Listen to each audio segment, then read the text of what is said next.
Hey everybody, I have a new book. This book has lots of stories in it. I'm just going to read one out of it. It's Tomie dePaola's, and I'm going to read Tony's Bread. This is an old tale from Italy. Once, a long time ago, in a small village outside the grand city of Milano, there lived a baker named Antonio. But everyone called him Tony. Tony made bread and only bread in his bakery. It was good and simple, and the villagers loved it. But Tony had a dream. One day he would have a bakery of his own in Milano and become the most famous baker in all of northern Italy.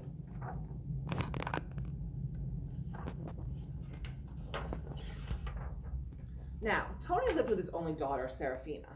He was a widower. That means his wife had died. And he had raised Serafina from the time she was un piccola bambina, a little girl. And how he had spoiled her. Oh, Antonia treats Serafina like una principessa, a princess, said Zia Clotilda. Ah, the finest clothes, the finest jewelry, anything her heart desired, said Zia Caterina. Oh, she never has to lift a finger. All she does is sit, looking out the window, eating dolce, sweets, said Zia Clorinda. Now that she's old enough to marry, Tony thinks that no man is good enough for his Serafina, the three sisters whispered to each other. That was true. Tony did think that no man was worthy of his darling daughter. He would not even talk to the young men in the village who wanted to court Serafina. So poor Serafina would sit at the window behind the curtains, eating her dolce and crying. There are the three sisters. And there's Serafina, eating her sweets and crying. One day, Angelo, a wealthy nobleman from Milano, was passing through the village.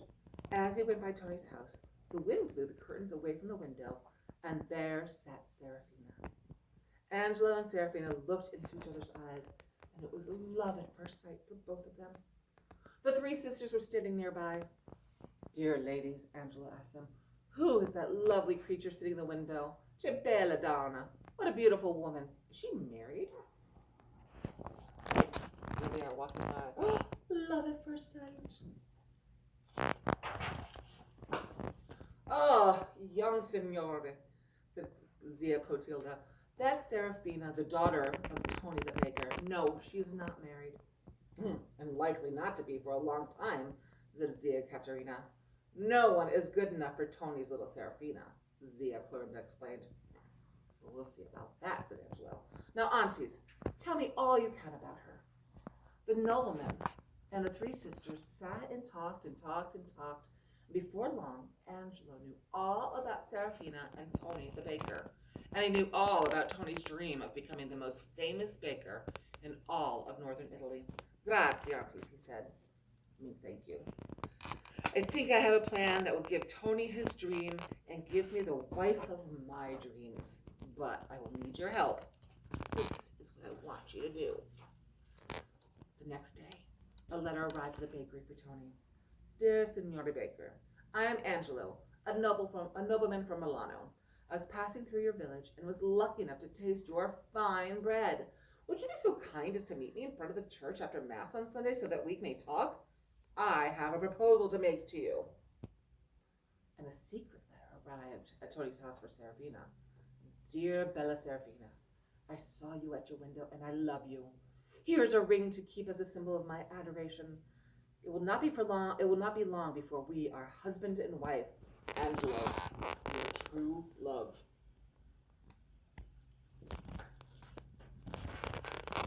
And Zia Clotilda, Zia Caterina, Zia Clorinda did their part.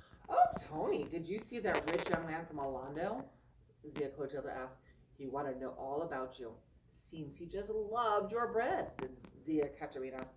Nothing like it in Milano, he said, Zia Clorinda told Tony. Well, I wouldn't be surprised if he wanted to meet you, the way he went on. Well, dear ladies, funny you should say that, because he does want to meet me after Mass on Sunday, said Tony. His name is Angelo di Milano. Imagine that, the three women exclaimed. Che bella fortuna. What good luck for you.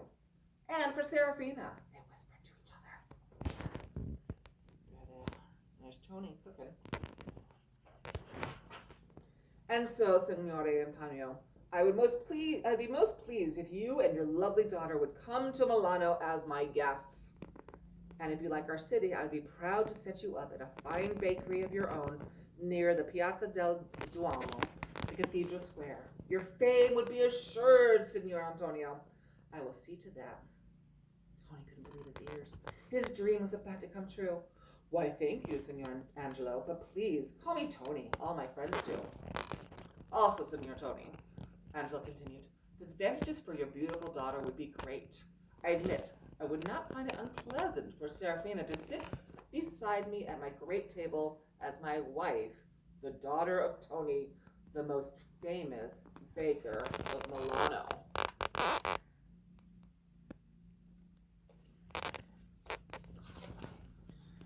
That did it. Tony agreed, and off he and Serafina went with Angelo. Together they walked all the small streets around the cathedral square and visited all the bakeries and pastry shops. They tasted torta, cake, biscotti, cookies, and pane, bread. And Tony was depressed. The bread alone was nothing like Tony had ever tasted. Bread made out of the finest, whitest flour, bread shaped like pinwheels, bread with seeds of all sorts scattered over the top.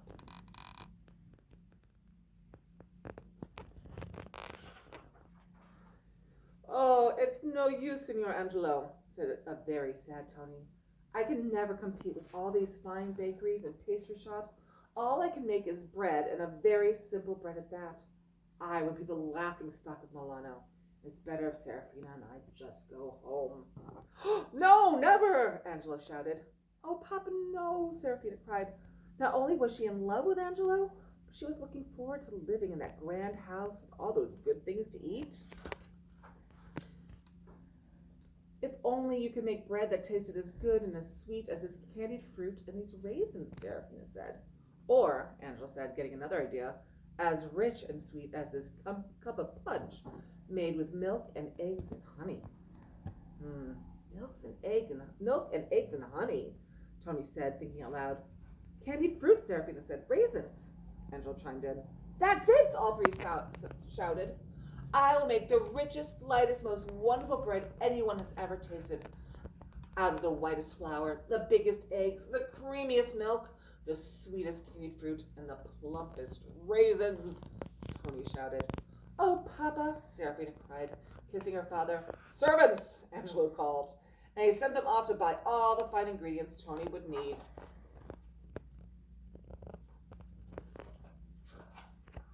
The next morning, Tony, Serafina, and all the supplies headed back to the little village, and Tony began to work. Day after day, he experimented until he had mixed the lightest, richest dough with as many raisins and as much candied fruit as he could put into it. Now he was ready to bake. He sent word to Angelo in Milano that he should come to the bakery the next afternoon. Then he set up the dough in large bowls and went to bed. As Tony slept, the dough began to rise and rise and rise. The next morning, he filled every pan in his shop. One piece of dough was left over, so he threw it in a flower pot and baked it too.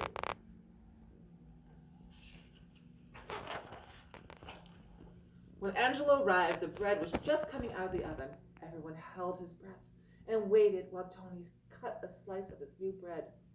Angelo tasted it. Serafina tasted it. Tony tasted it. Zia Clotilda, Zia Caterina, Zia Clorinda, all tasted it. That's it, they shouted. I'll take these loaves back to Milano to see what my friends say, Angelo said, and off he went. In just a few days, a letter and a large cart filled with ingredients arrived in the village. Dear Tony, here are more supplies. Make as much bread as you can and send it to me. Then, when I send for you, I promise you'll enter Milano with flags flying, and Serafina will be mine. Your future son-in-law, Angelo. P.S. Please bake all the loaves in flower pots. My friends like the shape of that loaf the best.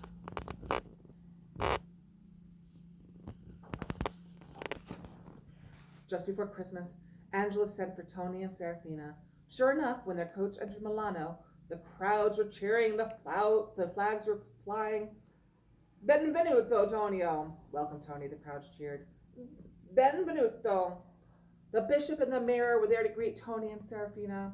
And, said the mayor, Milano is so happy to have you here, so we may always have enough of your wonderful bread.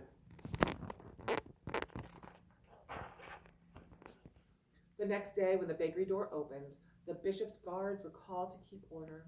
All of Milano was there, except for Serafina and Angelo, who were being married quietly in a small chapel in a cathedral. All during the wedding, they could hear the crowds cheering, calling from pan di tonio, Tony's bread. And to this day, panettone is one of Milano is eaten and enjoyed, especially at Christmas. Brava Serafina, brava Angelo, bravo Tony. The end.